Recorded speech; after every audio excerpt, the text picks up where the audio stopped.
Hey guys, Reese here from Reese Where's My Spoon. Today, I'm going to be showing you guys how to make the most delicious Philly cheesesteaks. I bought this from Costco. You can also purchase at Zehrs. And there's a lot in it, so I just packaged some for later and freeze it. A little goes a long way with Philly cheesesteaks, so you definitely are going to have enough if you cut it into smaller pieces. I'll let this stay out at room temperature for a while, just so it doesn't get all gray and watery. For my friends out there who eat halal, this is 100% Zabiha halal, which is nice because, yes, we do eat halal. This right here is the marinade I'm going to use on it. It's a dry rub, which will go really, really well with it when you're searing it. So this has garlic powder, some Montreal steak spice, a little bit of salt, some red chili flakes, just because I always like things with a little bit of heat. And yeah, and it's going to go on once this is at room temperature and once I'm ready to cook it. So you're going to notice I'm overlaying some of the voice actions because it's a little hard to hear me over the cooking, but you're going to put your pan onto a medium high and let that get warm when your veal is at room temperature. It is now at room temp, so we're going to season it with the marinade.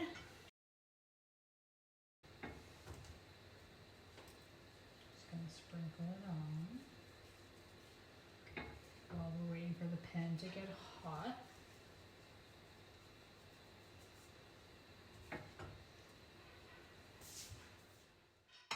Make sure to give the meat a toss to make sure it's seasoned all over.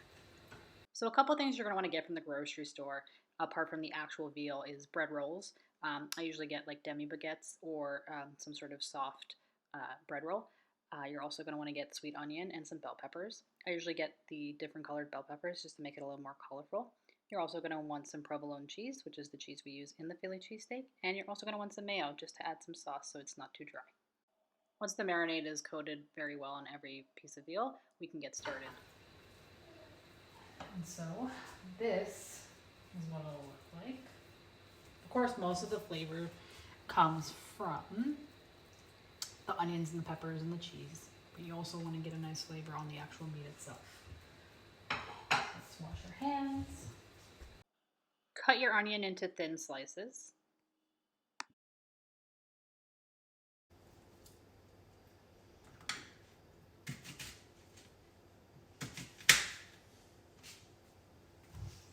So at this point, my audio cut out, and what I basically say is we're going to get our onions and our bell peppers sauteed. So let's grab some of our olive oil.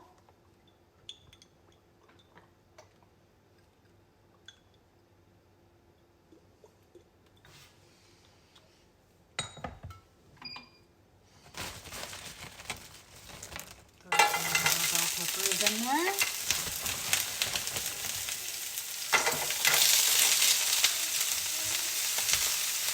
As well as some of our onions.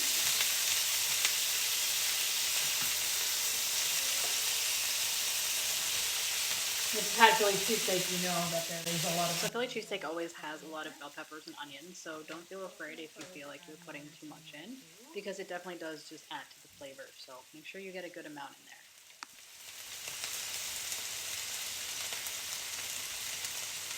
We're going to let that saute for a bit.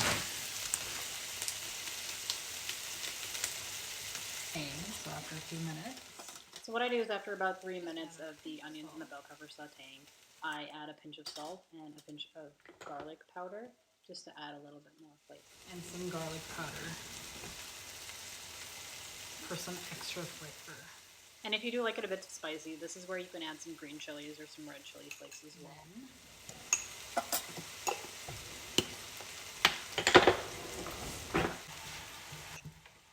Give it a quick toss just to make sure you're getting the seasoning on all of the onions and peppers.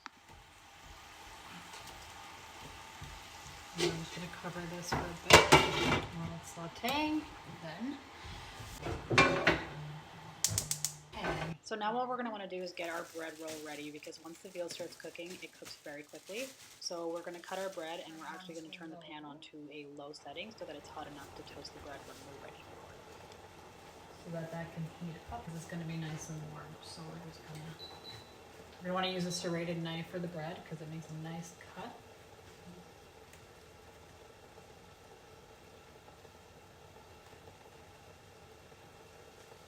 Onto the bread. You can add butter if you like, but you just want to give it a nice coat so that it gives it a nice toast there. So let's check on these onions. I'm going to turn it to a medium and give it a nice.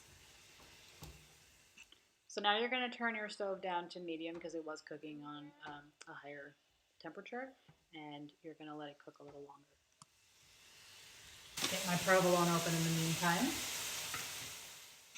So first we cook the onions and the peppers, and then once it's ready and translucent and sauteed a little bit, we're going to actually put it on a separate plate to cool down, and we're going to cook the meat in the same pan. So once the onions and peppers are ready, you're going to toss it aside on the dish. And then we're going to add the meat. Once the meat is fully cooked, then we'll add in the cheese and the peppers. Well, we'll throw in the peppers and the onions first, and then add the cheese.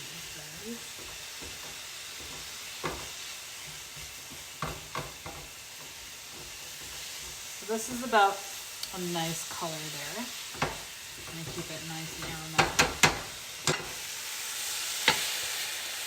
Toss our peppers and onions on there.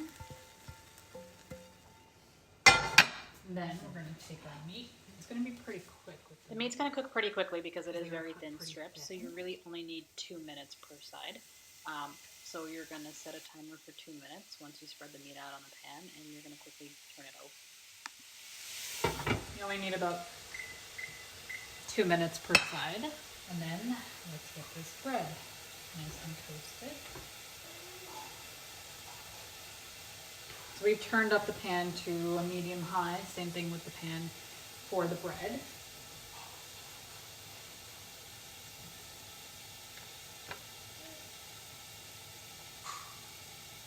The onions and the peppers just smell so good. So we're going to let this cook. So the reason why we left it at room temp is because if we didn't, you'd see a lot of water collecting onto the meat, which we don't want. We want a nice sear.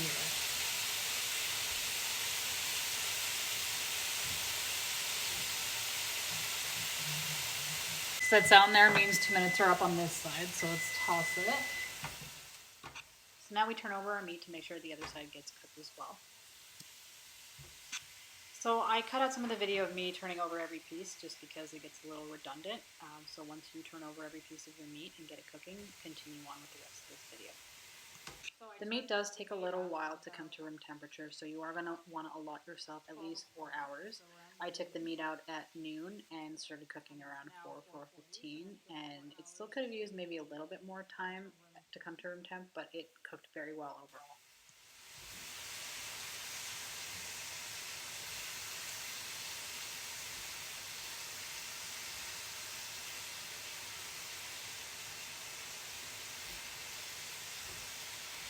Is a bit of water pooling. Maybe I had to take it out a little bit earlier. It still should give us a nice good flavor. Don't forget to turn your bread. Get another 2 minutes going here for the meat. But see, there's not a lot of water, so most of this will burn off, and it will give us a nice sear on the meat here.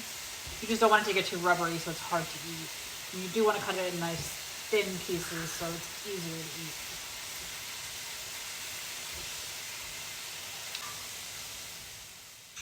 Look at that nice toast on that bread. Looks so good.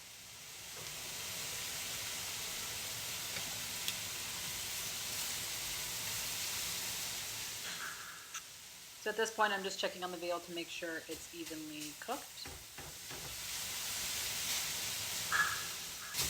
So now what we're going to do is we're going to add back the peppers and the onions at about 1.5 minutes of the veal cooking on this side, just because again we don't want the veal to be overcooked and rubbery. Peppers back in now that the meat is done.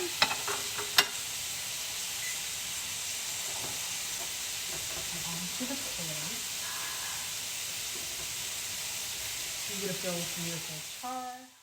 So you're gonna lay down your bread so that it's ready to be dressed with the meat and the onions. And now what you're gonna do is you're gonna take your provolone and you're gonna add it into the meat and the onions to let it melt. And then you're gonna give it a nice toss so that the provolone melts throughout all of the meat and all of the onions so that you can put it in your sandwich and enjoy your delicious Philly cheesesteak. Some provolone cheese.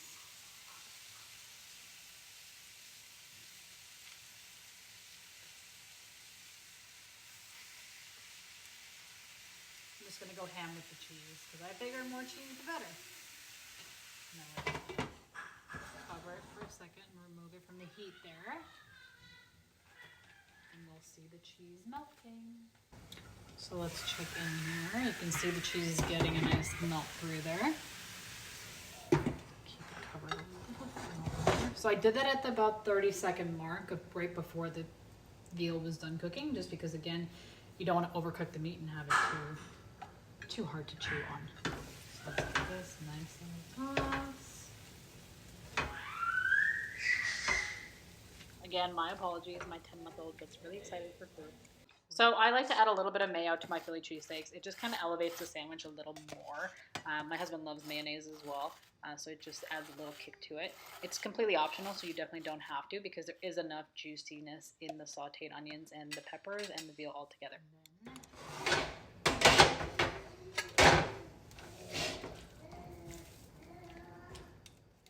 So you'll see I turn my stove on here just so that I can get the provolone to melt a little quicker.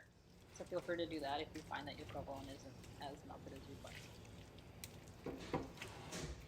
So now what you're going to do is you're going to grab some meat, some onions, and some peppers, and you're going to take as much as you can and throw it onto your bread roll. It's a bit of a mess, but so worth it.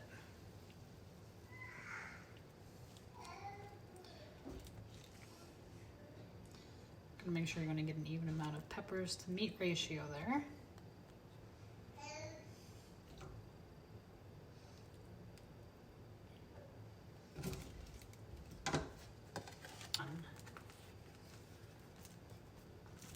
Right. And that, my friends, is a Philly cheesesteak done right. With the nice melted provolone, still steaming. Beautiful. Can't wait to dig in.